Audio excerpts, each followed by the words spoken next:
Finance meeting, and we'll begin with a roll call, please. Absolutely. Commissioner Nieder. I am here. Commissioner Flashy. I'm here. Commissioner Eichelberger.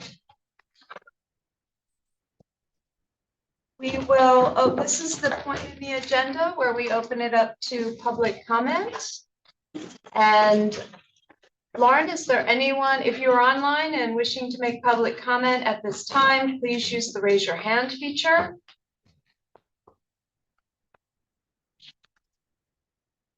Anyone indicating that they would like to do that at this time? None of the online attendees are indicating. Okay, very good. No one in the room is here for public comment, I don't believe. We'll move on into the approval of the minutes of the September 3rd meeting. I'll move to approve. It's moved. Is there a second? I'll second. Moved and seconded. All in favor say aye. Aye. Aye. Next up, the long anticipated discussion concerning our facilities master plan. And with us presenting today, we have Kirk Stoner, Brent Durham, and Stacy Snyder. So team, I'm not sure how you want to proceed, but we'll turn it to you. I'm going to go ahead and kick it off. And just as some backstory, commissioners, you know that like many organizations, we adopted a very robust remote work model during the pandemic. And after the pandemic, we transitioned to a hybrid model. And that hybrid model has allowed many departments to reduce their space needs. And in 2022, Brent, our facilities management director, began reviewing each of those departments to really determine what that meant for county space overall. At the same time, the Board of Commissioners at the time wanted to review all facilities to begin planning for the future. And obviously these two endeavors became intertwined at that moment. So by the end of that year, a facility task force was created, bringing staff from all departments with varying points of view together to start talking about what space needs we have, not just in terms of the amount of space, but what we needed from that space. And we also began to review the operational needs, both current operational needs as well as future operational needs we would anticipate. In 2023, a request for proposals was developed, outlining the scope of the project and what the county was hoping to learn as a result of a facilities master plan process. Both the Board of Commissioners and the Facility Task Force were able to review the drafts of the plan, which was finalized, of the proposal, which was finalized and approved in June, with responses being due in July. An interview panel was selected representing varying viewpoints across county departments. And of the interviews that were held, there were 2 qualified firms that were brought forward to be interviewed by the Board of Commissioners in October of 2023. The Board of Commissioners selected Norcross Hall with support by CGL. That was done in late November of 2023, and a final scope of services that would be provided was negotiated thereafter. And by January of that year was finalized, and that final contract was executed in February 1 of 2024. Project kickoff was held with the project team you see before you, as well as the task force, with an expectation that it would take approximately 12 months to develop the facilities master plan. You're going to hear about the phases of the project and the steps that Brent took during that time to address our space needs. But suffice it to say that Norcross Hall and CGL worked through the project plan to develop the final facilities master plan, which is being provided to you today. They incorporated input from the facilities task force, and ultimately each department had an elected official with whom they met to review needs. The draft documents were reviewed extensively by the project team that you see before you, and were provided to the commissioners for input and guidance. So before I turn the presentation over to Kirk and Brent, I would like to just take a moment to thank Norcross Hall and CGL. We have Lauren Bennett here with us today, and we have Brett Furfer online from CGL. They provided their expertise not only to the county, but also to us, and were so willing to educate us on the process of developing a facilities master plan. And I thank them for that.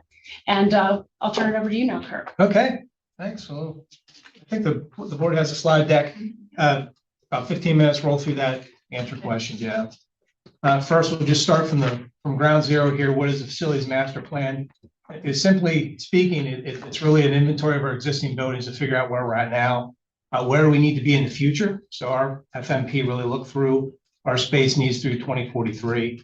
And then how do we provide that needed space? So you can see through the planning process, it's a flexible menu of options. So we're not coming in with one option that solves all our space needs. There's a lot of options on the table for the board to consider.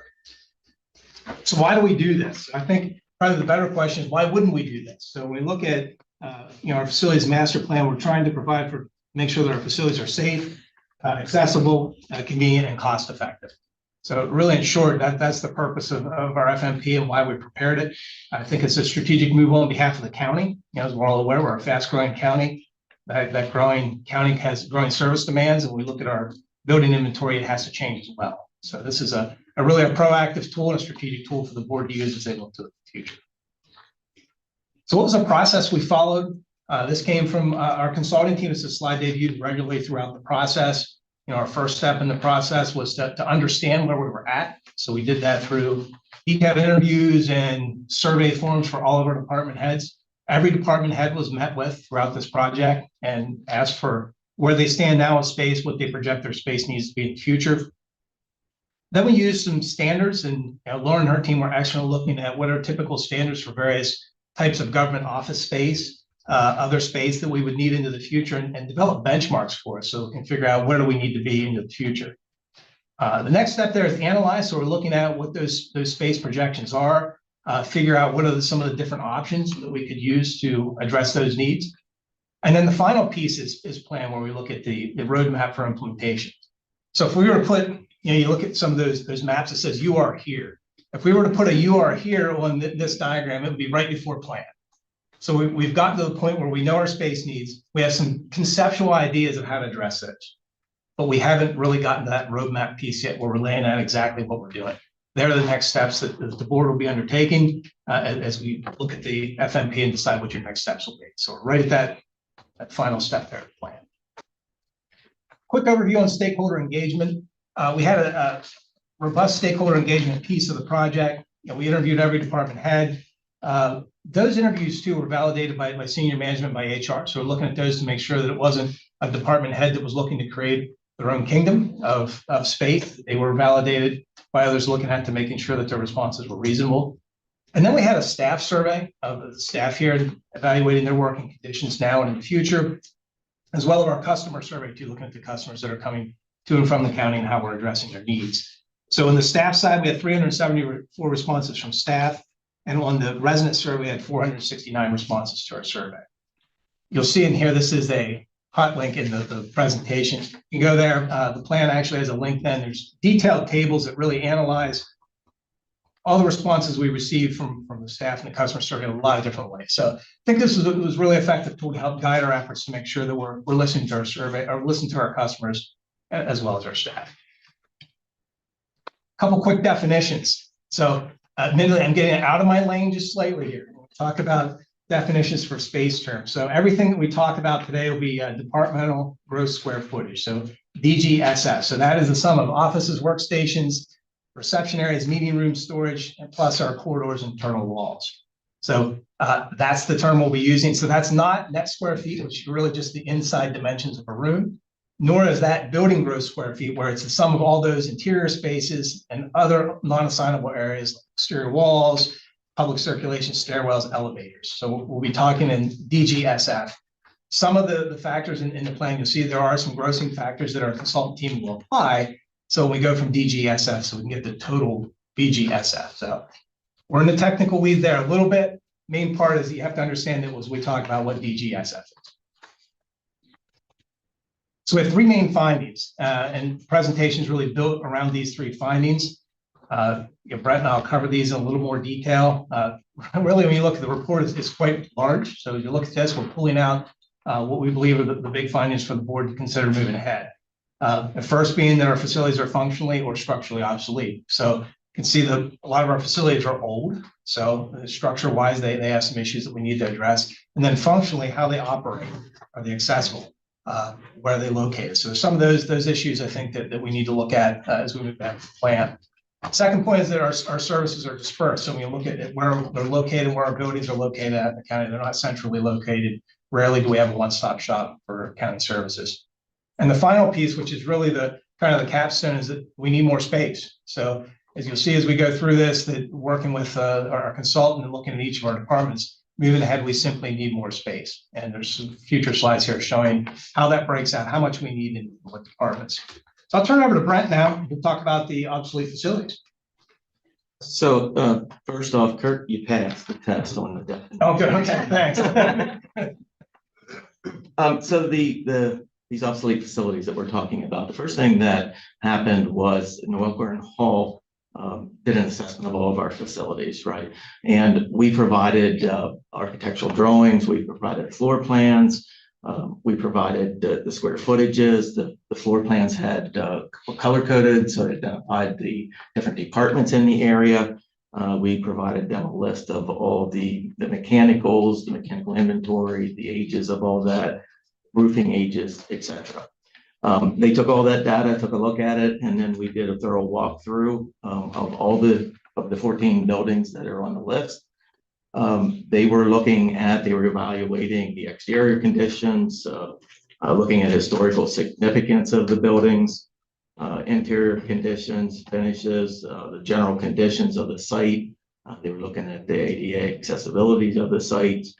And they looked at all the engineering systems, all the mechanicals of a building. They compiled all this information, and then they compared it to the 2018 codes, many of the codes, the IBC code, the energy code, the fire code, the electrical code, that was all compared to the codes of today. And they took all that information, and that was used to sort of determine the suitability of the building for future expansion or renovation. They developed a score, an FCI, Facility Condition Index. Now, to develop that, they created a matrix of 9 different categories. And each building was given a score for that particular category. And then what you're going to see on the next slide here is the actual scores of each of the buildings.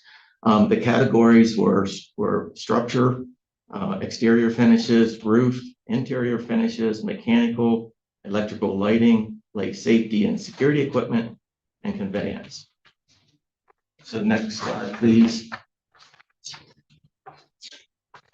So you'll see on this slide, you see we have 5 buildings rated good, another 6, I believe it is, fair, and then there's a 4, and there's 2 critical. To receive a good rating means that there's a small element that still is in need of repair. It's not an excellent, it's just good, still needs a little bit of work to it. The fair rating, the definition of that was the infrastructure and systems are mostly below standard, and the elements are reaching end of life. Several elements are reaching end of life. Now, when you look at this slide, if you look at it from square footage percentage or square footage, we have 44% of our square footage is in good condition. 35% is in fair condition, and then 21% is listed as poor or worse. I did a little bit more digging into the actual scoring and the matrix and how they put it all together. And in most cases, the facilities that are listed in fair condition is mostly due to the fact that the equipment is aging out in those buildings. We had done a guaranteed energy savings program back in 2005, which means a lot of these facilities, this equipment is 20 years old and is getting towards end of life. So that's a big component of why some of those buildings fell into the fair category. The poor and critical buildings, they missed the mark just about every category. The critical facilities, there's 2 of them there. We have been watching them. They've been under our review, and I will have them listed a little bit later here in the presentation as to what we're doing there. A couple other takeaways, we have varying levels of security, varying levels of accessibility in our buildings when you really start digging into it. But the fact of the matter is a lot of it is the aging of the mechanical equipment. Okay. All right, so we have obsolete facilities. Our facilities are also dispersed. So this shouldn't be a secret to any of the board members or some of our customers. When you look, we're spread out, Carlisle, with our 14 buildings, they're spread throughout the region about 5 miles when you look from kind of end to end. So I think that can be challenging for providing services. So, I think a lot of our services are best provided in person. Likewise, when our departments are working together, a lot of that collaboration best happens in person. We have virtual options that are out there, but I don't think we can discredit the importance of working in person and also providing services in person. So when you see our facilities are spread out, as we look to the future, are there opportunities to co-locate those buildings to make it convenient for our customers, but also encourage collaboration with our staff? And we use a term in the planning process called critical adjacencies. So we ask that of every department head of what are the critical adjacencies? Who do you work with on a regular basis? So for instance, I use my department, the planning department. We work a lot with the conservation district. They're located right across the hall. We work a lot with, I manage recycling and waste and vector control down the hall. Another one that we work a lot with is the recorder of deeds in the assessment office. They're downtown, so we look at it from a customer service standpoint. If they're trying to get a plan recorded, they're coming to my office first. Parking, coming up, bringing plans, then we sign them. Then they're coming downtown, going to the old courthouse, getting UPI, coming over here for recorder of deeds. So as we look ahead, are there opportunities for us to address those critical adjacencies, put departments together so that it's not only more effective and more efficient for our residents, but also for our departments that are working together to make sure that we're encouraging that collaboration between departments with like functions. Kirk, I have a question on that. So when we did the last space analyses over the years, and your building in particular, we all resource conservation, ag, all of the like-minded things into that. And that building was very desirable because it's out of town and it provided parking, and it was easy for some of the folks who were most likely to come to your building. Mm-hmm. So it seems to me we've addressed that, but if we're now saying that dispersed facilities are bad, then you're looking at essentially consolidation to a single site. So that's a separate question, but it seems to me we are constricting the choices we have if we're saying everything's got to be together. Right. And of course, we've spent a considerable amount of time, effort, and money networking all of these facilities together with modern technology. So I guess my question for now is really centers on that affinity grouping that we did, say for does that no longer apply? Or do you think everybody needs to come to a single complex? No, so it's not a recommendation of the plan to do one complex. There's really no solid recommendations of exactly what to do. The slide earlier of where we're at in the planning process. We know what our space needs are. I think we're recognizing that moving ahead, those critical adjacencies are important. In my instance, and Gary, the example you cite is one that we looked at in the past that has worked out pretty well. There are others that I think as we move ahead, we need to keep those critical adjacencies in mind. So whatever our options is, if it's build a new building, if it's lease new space, to try and put people together that have like functions. I'm very interested in finding out which areas are being cited as inefficiencies, because truth be known, we are always going to have dispersal. The prison's going to stay where the prison is. Public safety is going to stay where public safety is. So your facility was specifically chosen to be separate, separately equal, I guess. Now, you're right, Gary. So I think, some of the facilities we have, they are in fixed locations, so they're not likely to change. I think the idea is, as we make decisions for the future of where our facilities need to be, that we keep this in mind of what are the critical adjacencies and try and put those departments together. And as we do that, are there some facilities then that aren't needed in the future? So that it's kind of a shifting around. We'll get into some of that too. When we make one decision on some of these things in the future, it's a whole chain effect, down through the whole system and the whole organization of departments that move to try and get centralized facilities and the critical adjacencies we're trying to achieve. So Kirk, if I have a follow-up question on that. So it was referenced that this has all been done before. It's been my understanding that we've never done this kind of a deep dive look at all of our facilities and those really critical adjacencies to the degree that this plan has done. Is that an accurate statement or is not? We've never done a facilities master plan before. Okay. So when you talk about perhaps at one point it was adequate, do you know when that last look was done in the county at our facilities? to any degree? I want to say 2017, 2018 range, I believe is when. There was a cursory look at what we had and where. There was, yes, but it was not anywhere near to the depth of what this is. That's done in-house.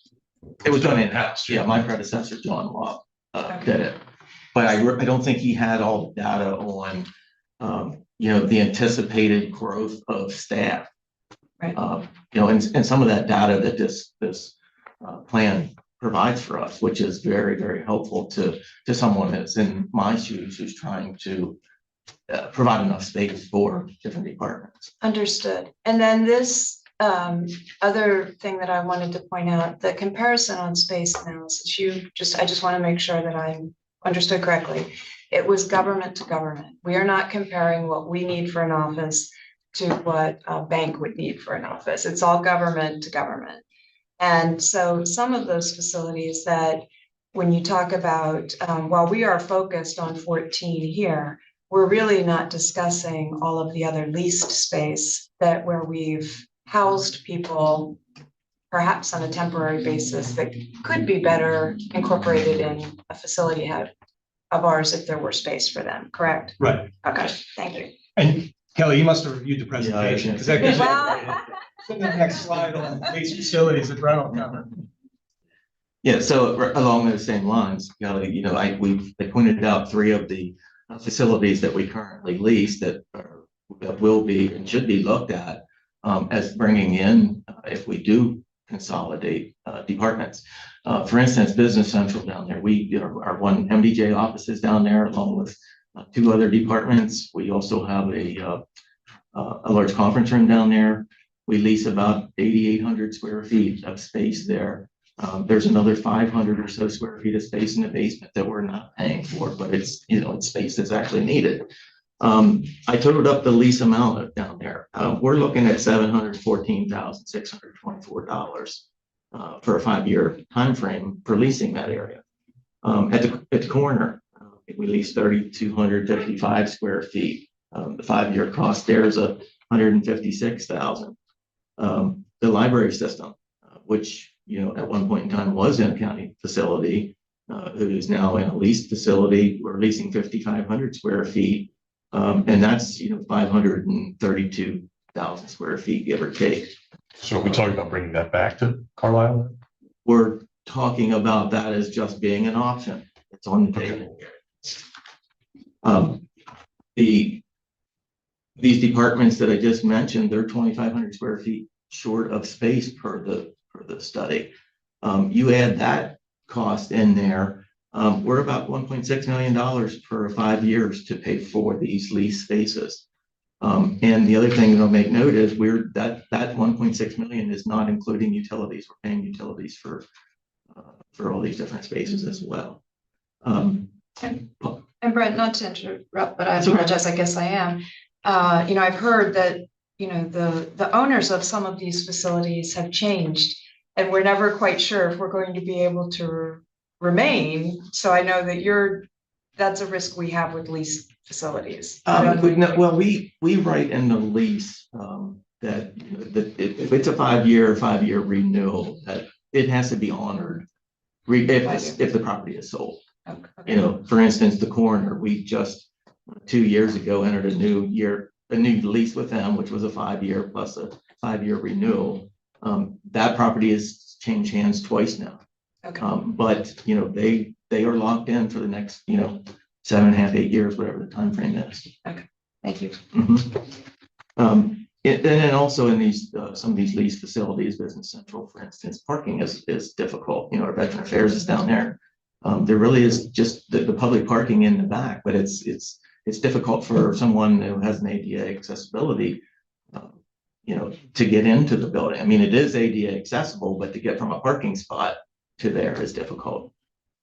We've struggled a little bit at times with timely snow and ice removal as well.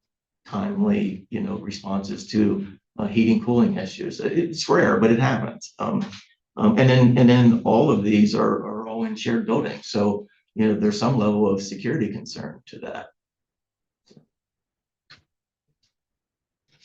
All right, so we have obsolete facilities, we have dispersed facilities, our third major finding from the plans, we need more space. So when you look at our population as the baseline to gauge the demand for services, looking to 2043, our population is going to increase substantially. We've been the fastest growing county in the state for a while by percentage. Occasionally we had some other smaller counties jump in there, but we are the champ when it looks at it from like a meaningful level of population. We're a very fast growing county. So along with that, new residents come new demands for services. So as part of the FMP, we looked at projections. Projections are out there, so you can see like DEP has some, Center for Rural PA. There's a lot of these different projections. HATS has projections, and they are all just that, a projection. In many cases, gauging their accuracy, no one's looking back and saying, well, how accurate were these projections? We continue just to kind of estimate where we're at. We've been very consistent about 1% per year growth. We anticipate that to continue moving ahead. That's really the foundation for our projections. So by the time we get to 2043, we're looking at a population well over 300,000, sitting at about 275 today. So what's that brings demand for more county services and more space. So this slide's really the summation of the facilities master plan. The county needs about 115,000 DGSF by 2043. You can see the breakdown there of the departments needed, courts and criminal justice leading the way of the projections of where our space is needed. So this is really after we've gone through the personnel interviews with our department heads. We have projections for personnel. We've taken those projections and then applied our average departmental square feet per person with that. Kelly, getting back to your point again, the standards we're using are the government standards. And then we added, are there any other DGSF needs that were cited during the interviews with the staff? We add that all together and we get the DGSF that's needed by 2043. So that's the process. Again, this is kind of a roll-up of that stuff. But there's other charts and tables. When you look at the plan itself, there's a lot of detail that goes behind this and a lot of detailed work at the departmental level that went to doing this. Kirk, one question backing up there to the projection, the population projection. Yep. So, I mean, that's a pretty substantial number. Do we have any knowledge of where that growth is going to occur? Yeah.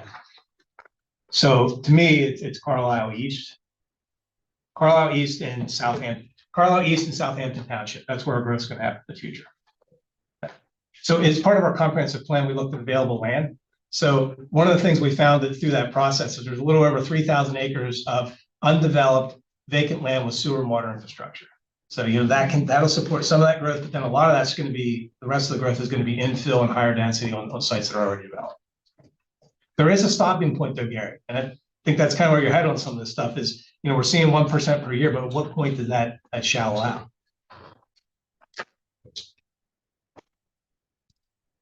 So if we have more space, this was again the kind of the big finding of the facilities master plan. So then, the obvious next question is, what do we do about it? So how do we provide that 115,000 DGSF by 2043? So all options are on the table. Renovations, additions, new leases, divesting buildings. So as we're moving departments around, we'll see opportunities to potentially get rid of some buildings.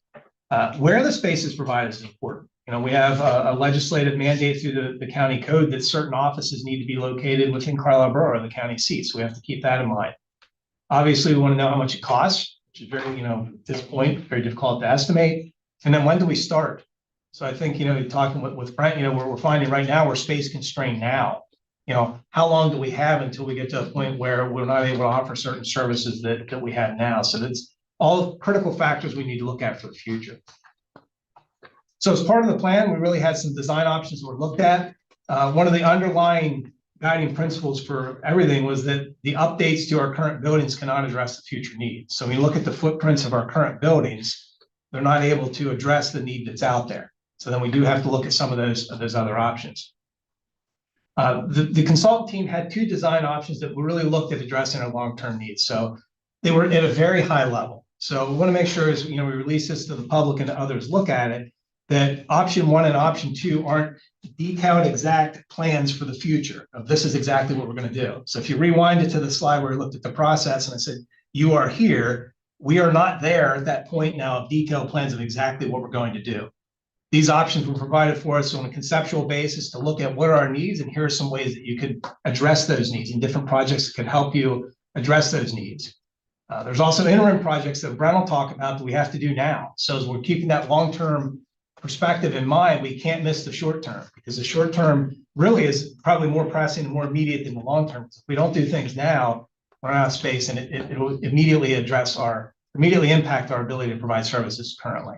So we need to keep both that long-term and short-term in mind. So option one is simply using county-owned property, and we have a lot of county-owned property out there that we've looked at as part of the study. And the other would be, let's look for a new unidentified site. Unidentified being the key. Where would that be?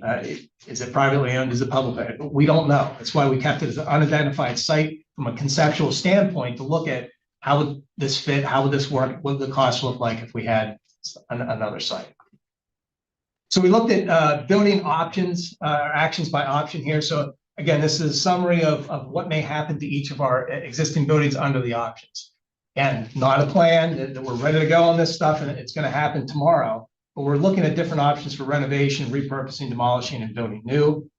One of the other driving factors behind this, we want to make sure everybody's clear on, is that not all projects will be pursued. So we look at these different options. There's about 20 projects that are listed in each one. Not all those projects will be pursued. There'll be new opportunities that may arise too. So as we dig into this a little more detail, there may be things that pop up in the community that we aren't aware of during the plan development process that we want to pursue. And also further evaluation of leases. And that's something that Brent and his team do on a regular basis. Where are leases? How much are they costing us? Should we renew them? Should we expand them? That's an ongoing consideration as well. So let's talk about project schedule and cost. So the design options, again, are that menu of about 20 potential projects. Not all will be implemented. Further cost benefit analysis is definitely needed. And there'll be maybe other projects that come up. The implementation timeframe that's in the plan for those 20 potential projects is about 17 years. So again, when we're talking long-term, that spans at least 4 boards of commissioners. So when you look at this, the board, this isn't an easy decision, and obviously not an easy discussion, because you're looking at making decisions that are going to span many of your successors to your seats. So obviously the cost too, when you look at the range for any project, about 200K to over 200 million. It's not small change, right? And I don't think anyone's looking at this thinking that the county's sitting here flush with cash. So not only is this a long-term planning exercise, it's also a long-term financial exercise to make sure that whatever we build not only serves our residents well from a service perspective, but also is cost efficient, because you have a fiduciary responsibility back to the taxpayers. So I think this is really important to realize it's long-term, but again, as we mentioned earlier, don't miss the short term. It's equally important.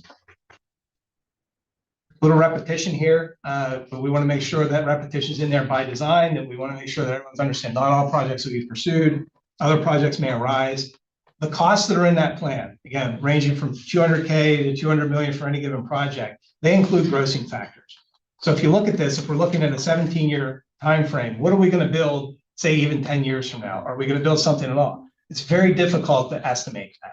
So the consulting team, with their experience that they've done these projects in many other locations, they do it on a conservative basis. So we look at the costs. If you're asking to look at the costs, they seem high. Yeah, they probably are, because we've accounted for these grossing factors of inflation and other factors that will increase the cost of potential projects. Divested facilities may also generate revenue.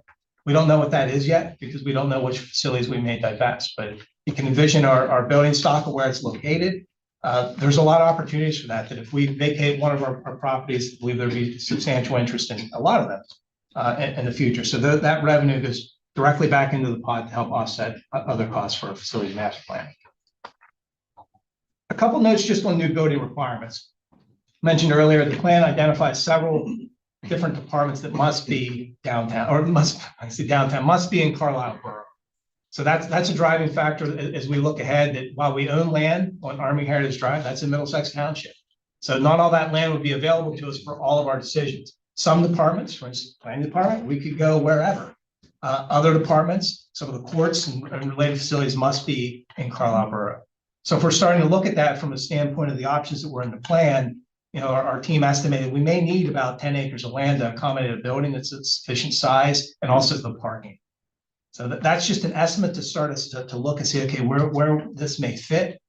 From a planning perspective, I look at some of those numbers, especially on the parking side. I think that's one area that is probably be something that we'll look at in more detail in the future, depending where we're at, especially if we're downtown. There's a lot of existing parking that's already here. There's opportunities for shared parking. There's opportunities for structured parking. There's a lot that needs to be discussed on that front that may affect our acreage in the future. So again, another caveat, reinforcing that caveat that we're in that planning phase. There's a lot of unanswered questions we'll get to in the future. The departmental efficiency, that critical adjacencies, really something we want to look at in the future. We've covered that. Courts and criminal justice, as it says in the plan, that's where our most needs at, with that 115,000 square feet. So that covers kind of the options and the long-term priorities. We want to give Brent an opportunity then to talk about the near-term action priorities that he's addressing now. So as far as the short term, I created some goals, objectives of what I'm looking to achieve out of some of these moves. I call it action priorities, and I'm looking to address the critical rated facilities that we have. The critical adjacencies that are pointed out in the report. I'm looking at that. Obviously, space needs and the right sizing of departments. Now, when I say right sizing of departments, I'm talking mostly downsizing of departments.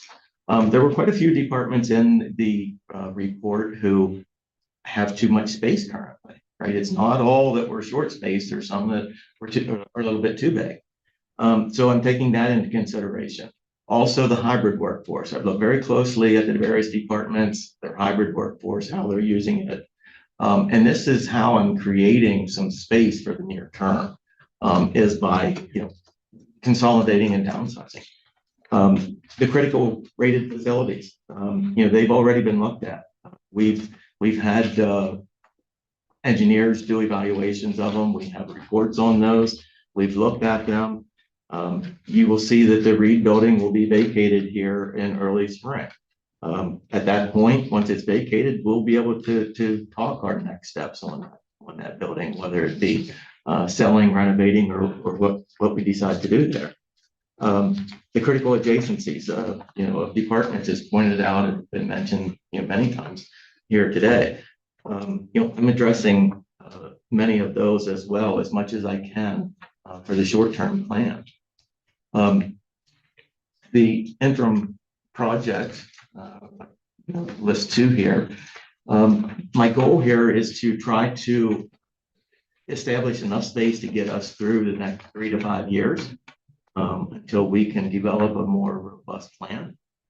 As you can imagine, space planning here at the county is a revolving door for me. Just to give you some examples, in 2022, we moved homeless assistance from Business Central back to the Office of Aging. We put CJS in there. This allowed us to expand children and youth a little bit at that point in time. 2023, we downsized collections. They were using a hybrid workforce, did not have the need for the amount of space that they were in, so we downsized them. When we downsized them, it gave us the opportunity to increase CASA's space by a small amount. We also ended up with a little bit of space left over. At the beginning of 2024, Court Administration added the gals department. Fortunately, we had that small area to put that in at the time, so it didn't, we were ready for that one. Accidentally.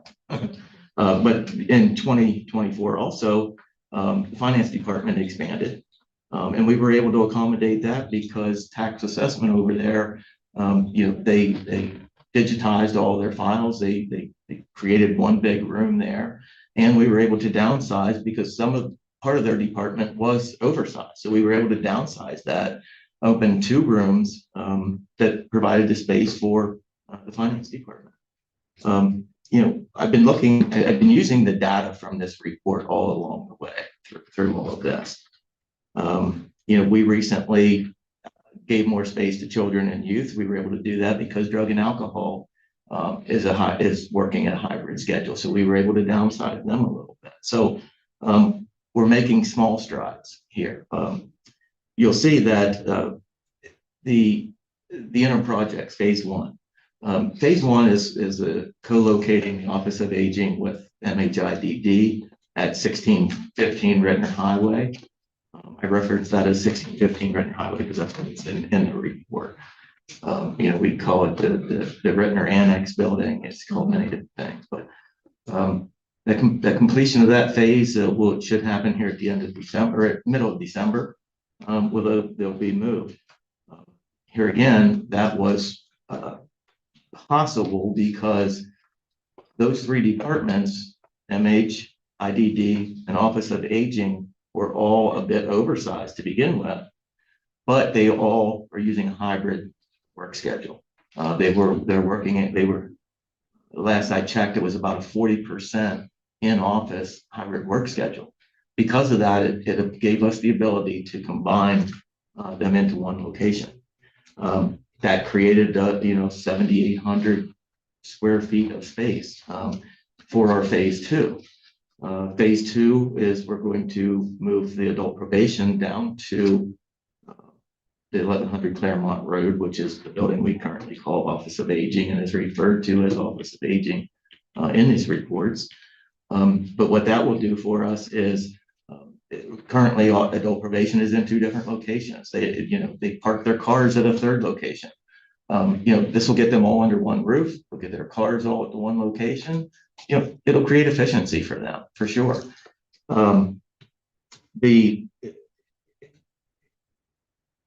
It's a good start for what you're creating space.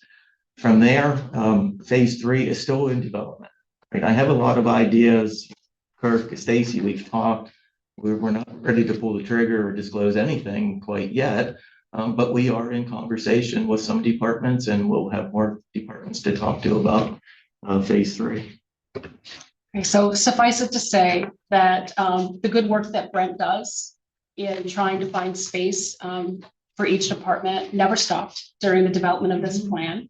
And in fact, it was enhanced by the plan with all of the good data that came out of all of these meetings to ensure that the changes that he has recommended and will continue to recommend do provide for our short-term needs, addressing right sizing of departments and addressing when possible critical adjacencies. So conversations with impacted departments have started and they will continue and be ongoing. At the same time, we are exploring, as Kirk noted, we're exploring county property options to provide the board with information necessary to make any future decisions on whichever option within the facilities master plan would work best for the county. We will continue to seek input from departments, and we have legal and engineering support on retainer to provide necessary guidance as you do review options.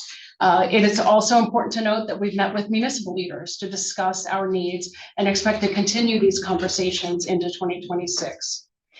Kirk mentioned the roadmap. So as we gather more information, we will be providing additional project updates at public meetings. We'll provide additional information for you so that as you start developing that roadmap of what the future brings, you'll have all of that information at hand.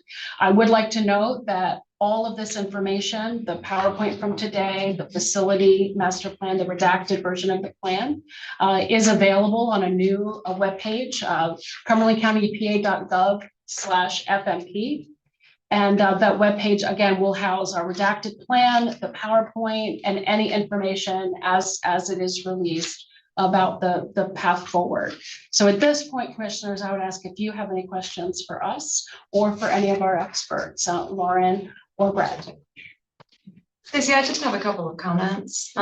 First, I want to also highlight that the purpose for many of the redactions is really security related, as many of our functions require heightened security. So nothing, being hidden, it's really for the protection and safety of everyone in the facilities. And Brent, when you're talking about the obsolescence of the facilities, I appreciate all the work that you do and your team has done to patch and limp many of the systems along for the time that you've been able to do that. Every time the weather changes in this building, I'm always nervous if we're going to be, calling you to come do something. It seems to happen. I think you're nervous. So that's not, that obsolescence is not a reflection of any of the work of you and your team. And I know you've replaced units when absolutely necessary, but you have strung it to the point where you don't ask until it's absolutely necessary. So I've appreciated that. And I really appreciate one of the main concerns that I had when I first became a member of this board and was touring facilities, which I, appreciated you taking the time for me to do that. That Reed building is a concern to me, and I don't think it's an appropriate 1800s, row home for our office for office staff. So I appreciate in the short run the emphasis you've placed on finding other space for those folks, so they're not in that facility. But appreciate all the good efforts that you've put in this, and Kirk and Stacy as well. I know it's taken a lot of time for you all to be coordinating this and reviewing so that we know that our consultants were working with the right data and accurate data. So that's it for me. Brett, I have one question, and it's related, but not related, dotted line related. So a few years ago, the board had a lot of discussion about the fact that a lot of the county's population is outside the Carlisle area, particularly West Shore area. So, and there had been some exploration of the idea of either acquiring or leasing essentially satellite offices in order to better serve the population and to not be so Carlisle centric as county government has historically been. So I don't know whatever became of that other than it got cited in the corner issue and everything, but how do you see that as an issue that we may or may not tackle in future years? I mean, it's a great question, Gary. I'm not sure. First of all, I'm not familiar with the study or what was done in regards to that. I do know, we've looked at some, as we've leased DJ offices down there, we've looked at, possibly leasing a bigger area to put, a small portion or a small department there. The current one that we're finishing up right now for MBJ Beckley, we are going to at least have one small room there that will mostly be a benefit more for our staff than for the public, but there is a benefit there for the public as well, because, our probation officers that need to meet with, families or children and youth that need to go down and meet with families will have the ability to go to that room and meet. So it's a small step in what you're saying, but we really haven't dug into it any deeper than that. Just looking longer term, and one of the things that's working in our favor, of course, is that a lot of the services people used to come to over the counter for are now available, online, electronically. So I would hope we would be sort of keeping tabs on, where needs emerge, where needs are receding because of that as well. So maybe we don't need a satellite facility to meet people where they are, but for some things, I would hope we would at least have that under study. I think it is critical to note that the requirement of many of our facilities that they be in the borough. So it's not like we're intentionally, isolating things in Carlisle. I mean, that requirement is challenging. I mean, it's what's making this project for us all the more challenging, because we do have available vacant land, but it doesn't meet certain requirements for certain things. The one thing I did want to also comment on, I know when we've talked a lot about remote work and how that has shifted, I think that it bears somewhat of an asterisk or note that a lot of the folks that are doing much of the remote work, that is part of their job. They are caseworkers, and they are out meeting with people in their homes or in schools or other locations. So that has been, I think, more of a shift that has allowed with the improvements in technology for our staff to be more out in the field delivering service to people. So I think that bears some mention as well. questions or comments? So I so appreciate the conversation that the three of you have had with us today. And there was so much work and very careful consideration that has gone into this. And so I always like to put things in very plain terms because all three of you have said this in very different ways, and I'm just going to make it very plain. We're sitting right now at the end of the analyze phase. We have not gotten to the planning phase. Right? Other than these short-term 3 to 5 year fixes, we have not done any planning. We're sitting here, right? Going, okay, we've analyzed, now we work on the plan. This is a 17-year project, right? This will be a very long-term project.